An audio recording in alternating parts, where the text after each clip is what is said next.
Bigyan talaga talaga. Okay ka lang. Okay. Ayun, Scott. Celebrate tayo ngayon. Malaking milestone sa career mo.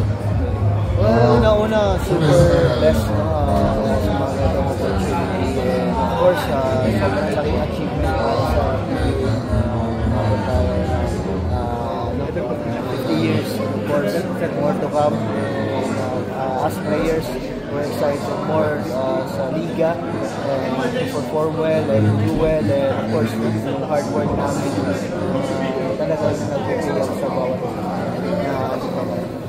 Dalawa lang kayo ni Junior na active players na napabilang dito sa 50 greatest list. Ano lang yung meron ka? Talagang dapat kang tigalain. Dahil makikita mo what is really important. It's important. The love for you. Kailan ba nagsimula yan? Refresh mo kayo memory ng mga fans? Kailan ka unang out ng bola? Early sa career ko na napasama ako doon. Na nagdagan lang yung motivation ko na mas magigihan pa.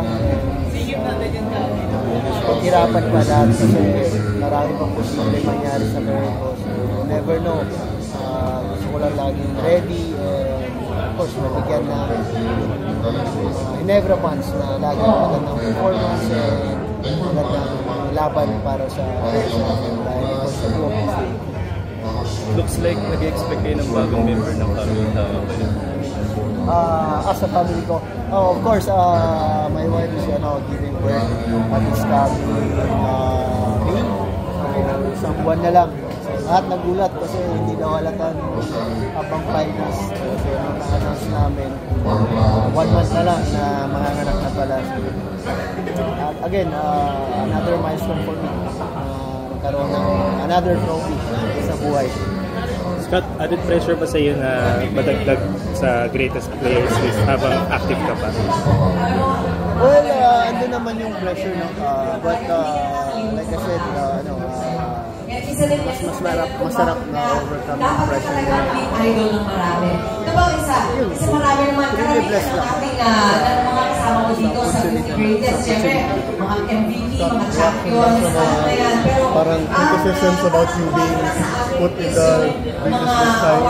Well, actually, hindi ako masyadong nagbabasa ng negative posts sa social media ko naman. But I truly respect everyone na comments kasi free world naman tayo. So lahat may pwedeng sabihin. So pangit man yun or maganda, I totally respect lahat ng ano may mga sinasabi. Kasi opinion nila yun. I have my own, they have their own. So it's all about respect. Thank you.